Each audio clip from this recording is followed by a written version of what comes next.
know. Well, welcome to Backstage Pass with DJ Green Lantern. This is the first episode live from the Green Room. I got my brother Westside Gunn in here with me. Yes. We're going to talk these tour stories. That's what this show's about. It's about tour life. Oh, I ain't even Tours. And I say, I gotta jump this off with a guy that I've been on the road with before. Man, listen. You my DJ. What the fuck you mean? You feel me? We done been through it. We done been out there. We done been through it. You know what I'm saying? One at the head, one at the foot. We done been through everything. You know what I mean?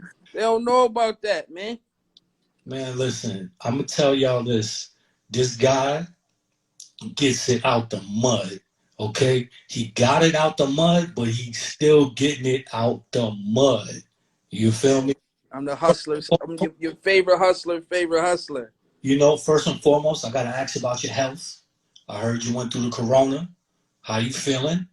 I mean, I look beautiful. You can see me in the camera. Yeah. As long as I'm looking beautiful, I'm all right. Word. Well, you know what I'm saying? We need to pin my Cash App on the bottom too. You know what I mean? So everybody can donate, man. I need another chain. Facts. Man, but listen, let's take it back. Yeah. I want to know, what was Westside Gunn's first show? First ever time you got on a stage with and there was people in front of you, and what the hell was that like? It was Broadway Joe's in Buffalo. Maybe 03, 04, you know what I'm saying? And it might have been like 03, really. And I was trying my hand, man, and at that time my name was just Gunn. It wasn't even Westside Gunn. It was just Gunn. You know what I mean?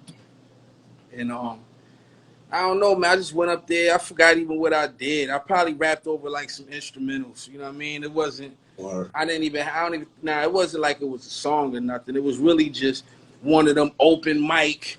You know what I'm saying? Get the mic and just go up there and do your thing. And I killed it. And then they actually had me headlining another time. You know what I'm saying? And I did it. And after that, I didn't perform no more until I performed with Yo ass. Yeah, I went. Hey, let me see. The first time we went out, it was what? What was that? 17 or 18? 18 or 17? I was 17. That was 17? Yeah, hell yeah. So, yeah. So for like 14 years, I never got on the stage again. Wow. Griselda. Yo. Right. So then we fast forward. We fast forward to Sony Hall. Sony Hall is the first time I got on the stage.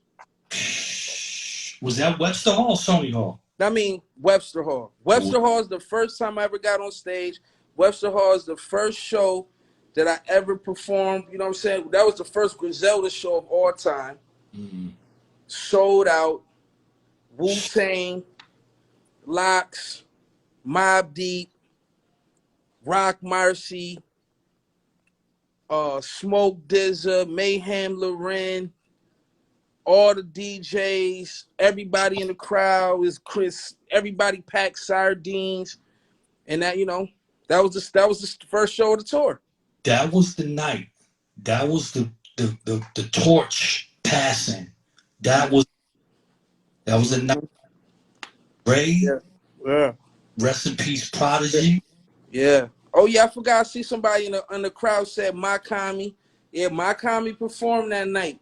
My Kami performed that night. Shout out to Bernadette.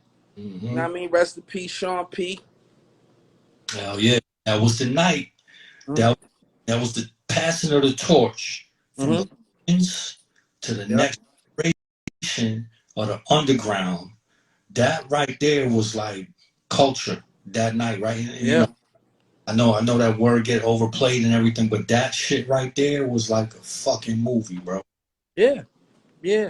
Yeah, Raekwon passing the torch is legendary, man. You know, it's one of them situations where it's like a lot of people still don't know that.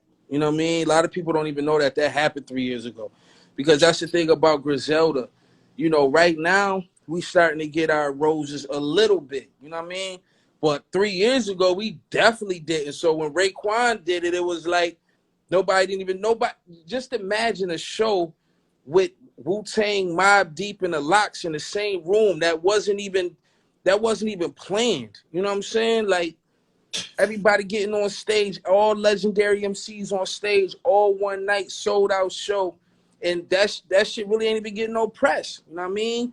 So it was just like, that's what just made me work harder, because that's what I felt like our style, you know, and I'm not, you already know people twist up words and everything. They keep me in the blog saying I'm dissing somebody. Talk your shit. You know, they always do. That's their favorite thing to do. I got to put disclaimers on the front of my shit now, because everything I do. You heard, You know talk, what I mean? bro. But this is the point I'm trying to make. And trust me, let me put my disclaimer before I say this. Because I just know it's too many suckers. Because people just, first of all, I want to be only me. I don't never want to be no person else in the world besides me. I'm the fly guy. Like, I don't even, you know what I'm saying? That's nothing. But what the point I'm trying to make is how bad the game was and what I had to go through. When Kendrick got the fucking torch handed from, you know what I'm saying, with Snoop, that shit was everywhere. That shit was on everything. Dr. Dre, Snoop giving the torch. That shit was on everything. Griselda get it, crickets. You know what I'm saying? So that just made me be like, you know what? I'm about to work way harder. I'm tired of this shit. Because, you know what I mean? Niggas was falling on deaf ears. But now I'm like, yo, I got to make it to the point where it's undeniable. It's undeniable. You're gonna give us our roses. So I'm gonna take them. Say I'm gonna take other niggas' roses if I don't get them. But you know, that's all. Everybody's story is not the same. We know that, right? So that shit put the battery in your back to go super stupid hard. Yeah. Now look, we 3 years later, and you know what I always would say to you, like you're gonna catch the breakout year, you're gonna catch the discovery period. Look now, everybody's discovering, and oh my God, I love this shit. Oh my God, okay, and we could be like, yo, where was y'all in 15 and 17? Yeah. You know? Yeah. But just keep it pushing and just use it as the fuel, you know? That's it, man. And like I'm grateful. I'm grateful that people catch, you know, I'd rather be now than never. You know what I mean? So it's like, I'm grateful, man. Like I said, I'd rather be me than anybody on this planet. So, you know, anything that I'm supposed to have, you know what I mean? If God ain't give it to me, I was supposed to have it. You know what I'm saying? So it might be slower. Like you said, everybody got a different story. Might be slower than the next man, but the way I'm getting it is so respected that hell yeah. I couldn't be more thankful. Man, listen. Westside Gunn in here with us right now. Drop a question in the comments. We talking tour life, tour stories, shows. Somebody just said we need a Fahim and Gunn collab. Yo, man, man, don't get me started, man. Let me put on my mask, man. Hold on, man. Let me put on my mask, man. You know what I'm saying? Put on my mask, man. It's custom. This custom piece, handmade. You know what I mean? Yeah, so that's not. Yo, Niggas so killing me with that shit, man. Y'all listen, man. Please stop asking me to do collabs with anybody, man. Please, man. It's not gonna happen. It's not gonna happen. but you know they got a couple already. They got Westside Doom, right? Yeah. You know, you got Big Gun.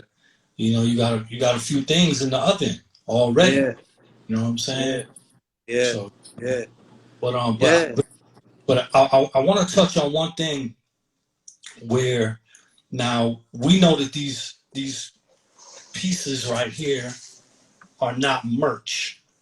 We know No, these are merch, right? no, no, it's But not. when it comes to the show, you pull up with the pieces, they become merch at your Yeah, show, technically, right? yeah, yeah, So early in on the tour side of things, I experienced myself, you coming, you had a whole nother truck filled with these, with what would be merch. yeah. You had a team of people. I'm talking, this is, like you said, this was your first run. This was your first shows. You sitting there with a truck full of these shits that cost 50, 60 a pop, like hundreds of these joints. Mm-hmm. And you took the time. Talk about that, man. Talk about putting, investing and being able to flip and bounce and shit like that. I mean, this is legal dope for me. You know what I'm Mm. saying? So I treat that as like if I was going from town to town with work. You know what I'm saying? It's like it's the same thing. You know what I'm saying? We got to set up shop. We got to get the bag. You know what I mean? And we gonna have the best dope on the block. You know what I'm saying? For the best price too. You know what I'm saying? So, you know what I mean? You got to take as much as you can because it's like shit. If I know, you know what I mean, I could possibly sell 100 things. I'm not gonna bring 60. You Facts. know what I'm saying? Facts. So it's like, we that was the first run I learned from that, you know what I'm saying? It just kept building all the way up to just the What Machine Gun Do tour, you know what I mean? On just Right. really how to handle it. And it was dope because remember I even switched the colors for each city.